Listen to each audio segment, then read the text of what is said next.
آج ہم بات اس موضوع پہ کرتے ہیں کہ غصہ کیوں اور کس وجہ سے اور اس کو برداشت کیسے کیا جائے۔ تو ہم چلیں شروع کرنے سے پہلے آپ سب سے گزارش ہے کہ میرا چینل سبسکرائب کر دیں اور بیل آئیکن کو بھی پریس کر دیں۔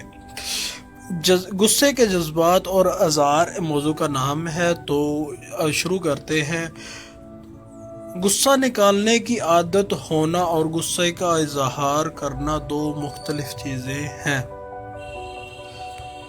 جب بغیر سوچے سمجھے غصہ نکالنے کی بات آتی ہے تو پھر یہ ضروری نہیں ہوتا کہ غصہ اسی پر نکلے جس پر آ رہا ہو۔ یوں شوہر باس کا غصہ بیوی پر، بیوی ساس کا غصہ بچے پر، بچہ وہ غصہ کسی دوست یا چھوٹے بہن بھائی پر نکالتا ہے۔ یعنی غصہ نکالنے کو ایک عدد خود سے کمزور ہستی چاہیے ہوتی ہے۔ ایسی صورتحال میں جتنا بھی غصہ ہو ورکر باس پر اور بہو ساس پر، بچہ ماں پر نہیں نکالتا۔ اس کی ایک دوسری انتہا بھی ہے کہ غصے کا اظہار نہ کرنا خود سے کمزور پر بھی نہیں، اور خود سے طاقت پر یا جس کی غلطی ہو اس پر نکالنا ممکن نہیں۔ تو اب وہ کسی کمزور پر تو غصہ نہیں نکالتا، مگر وہ غصہ جلنے سڑنے کی صورت میں اندر ہی اندر پکتا رہتا ہے،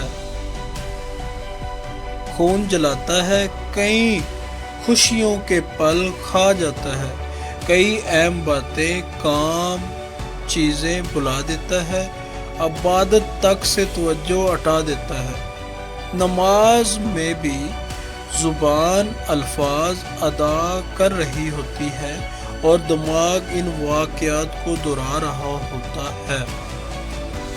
تمام معاملات میں کارکردگی متاثر ہوتی ہے۔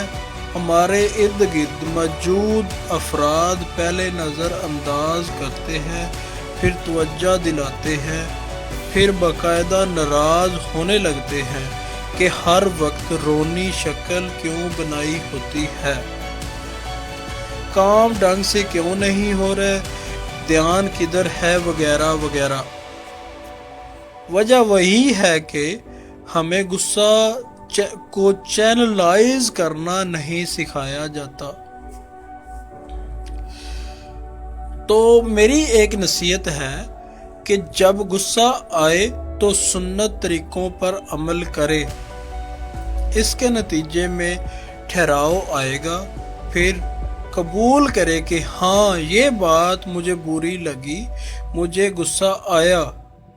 یہ مسنون طریقے ہیں، اصل میں ذریعہ ہیں جذبات کی گاڑی کو دھیما کرنے کا، تاکہ ہم منطقہ انداز میں